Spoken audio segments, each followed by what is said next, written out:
আসসালামু আলাইকুম। বীজগণিত থেকে অনেক চাকরি পরীক্ষায় এই টাইপের ম্যাথ কিন্তু চলে আসে। তো আমরা অনেকে শর্টকাট নিয়ম ফলো করি, যে কারণে আমরা পরীক্ষায় গিয়ে আমরা এগুলো ভুল করে থাকি। তো এখন আমি শিখিয়ে দিব কিভাবে এটা একদম বেসিক থেকে শিখতে হয়। দেখো, এখানে কিন্তু a প্লাস 1 বাই ইকুয়াল 2 আছে। আমাদের চাইছে কি এখানে root a plus 1 by root a। তো আমি কি করব, যেটা আছে এটা আমি লিখে নিব। দেখো a plus 1 by a equal 2। তো আমি কি করব, এই রুট a আমি আনার জন্য রুট a আনবো এবং উপরে একটা স্কয়ার দিয়ে দিব, যাতে রুট স্কয়ারে কাটা যাওয়ার পরে এই a এখানে থাকে। আবার দেখো 1 by root a whole square, এখানে 2 আমি রেখে দিব। এখন দেখো, আমি যদি এটাকে a ধরি, এটা যদি b ধরি, তাহলে a square plus b square, এখানে সূত্র আমরা ইউজ করতে পারবো। তাহলে a square plus b square সূত্র কি, a প্লাস b হোল স্কয়ার মাইনাসে 2ab, মাইনাসে 2ab।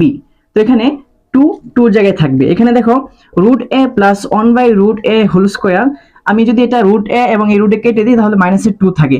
এখন মাইনাসের 2 যদি আমি পক্ষান্তর করে দেই তাহলে এটা হয়ে যাবে প্লাসের 2। প্লাসের 2 আর এই প্লাসের 2 কি হয়ে যাবে, প্লাসের 4 হয়ে যাবে।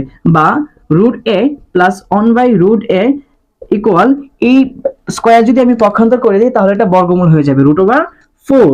অর্থাৎ root a plus 1 by root a, এটার মান হচ্ছে 2।